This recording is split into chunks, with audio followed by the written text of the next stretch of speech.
we're doing to deal with unemployment. Okay, I imagine that you're working with some data. Yes, absolutely. Yes, so we are. From the unemployment report or the data that you were working with, what did you see? From the data, you have to frame your questions in an appropriate way, please. What data are you working with in the first place?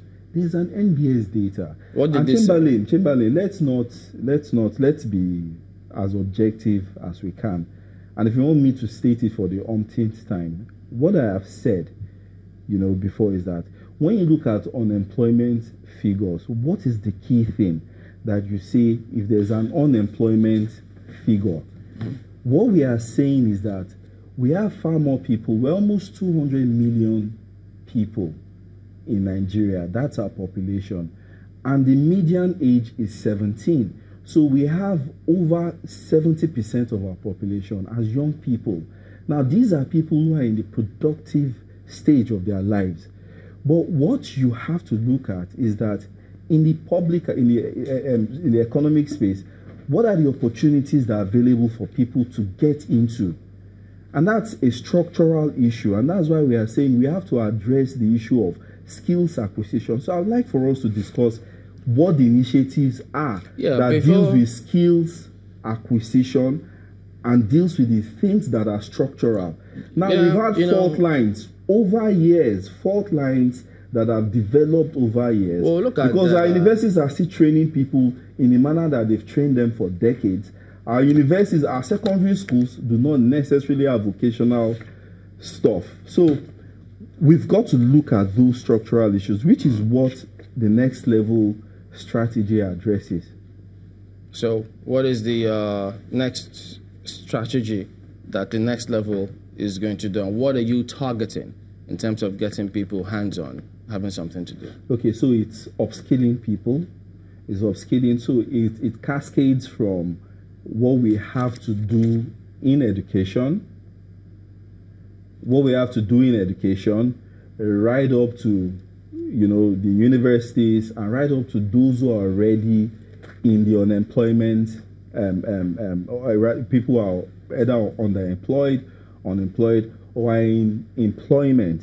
So what it is that, first off, from a jobs perspective, we are looking at, for the Empower program, it's a 1 million add-on to the 500,000 that we have currently. Then for the private sector initiatives, we're trying to incentivize this upskilling of 10 million Nigerians. Now, there's a voucher system. The proposal is to have a voucher system that the ITF, basically, rather than contributing to the ITF, to the Industrial Training Fund, it goes as credit under a voucher to the private sector player who takes on this training. Now what the government is doing is to certify certain skills. So for instance, I can name a number of them. So from skills like animation to computer programming, there are proficiency levels. These proficiency levels, right up to carpentry, to hospitality sector. Now, all the sectors that are germane in this plan, what the government intends to do is to certify, for proficiency level from beginner to intermediate to expert level.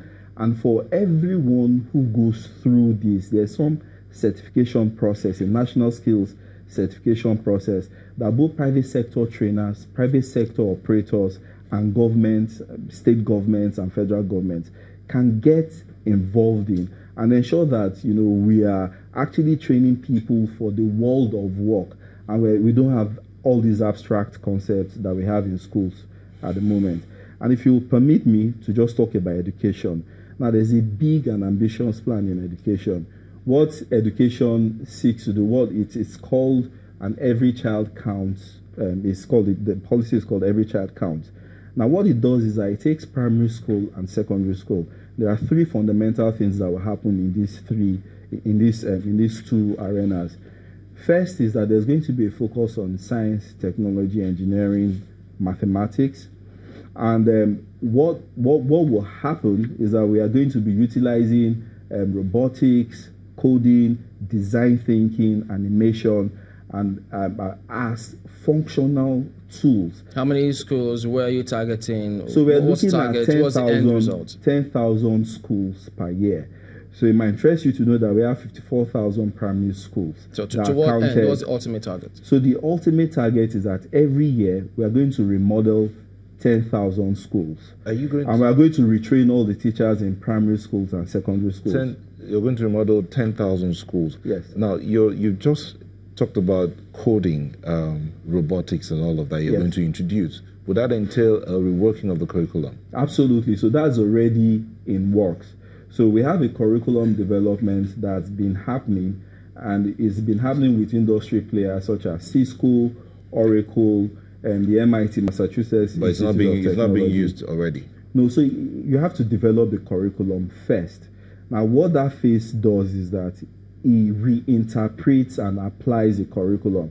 So if you take water cycle, for instance, rather than students in primary 4, primary 5 going to cram what evaporation or condensation is, this mode of reinterpreting the curriculum, what it does is that it reapplies it, it makes it more observational, it makes it more experiential. Then children are able to collaborate on projects around boiling water, how that translates to knowledge and all. So when that is reintroduced, the 10,000 schools, how are they going to be spread and what are the timelines? So it's taken by senatorial district. So it's broken down by senatorial district.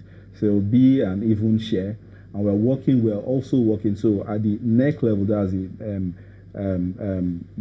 board, the council that, National Economic Council that the vice president chairs, he has a rapport already with the state governors.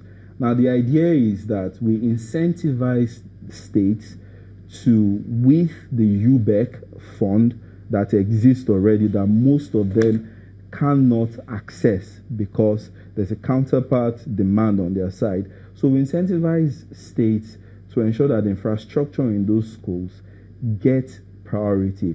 Now, as far as how the classrooms will look, from the digital boards to retooling how classrooms will look, we are moving from an industrial age type of teaching where it's one individualistic student who sits, remotely, and have students sit around, collaborate on their work.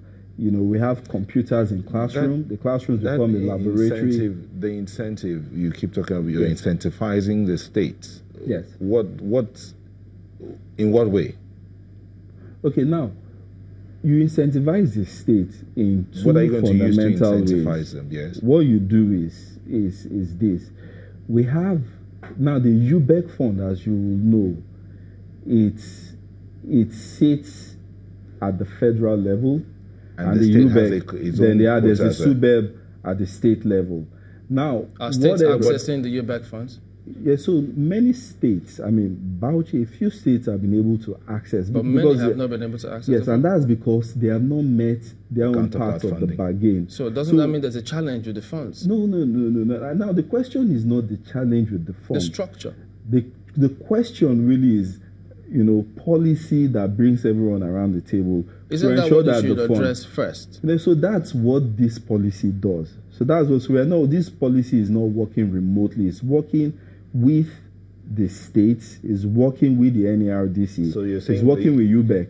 The UBEC as it stands now is faulty, is out of it. No, it's not faulty. That's what you're implying. The UBEC is set up by law. Yes. And the law specifies how the UBEC and it was set up in such a way that the states can be a part of what the government is doing. Counterpart funding.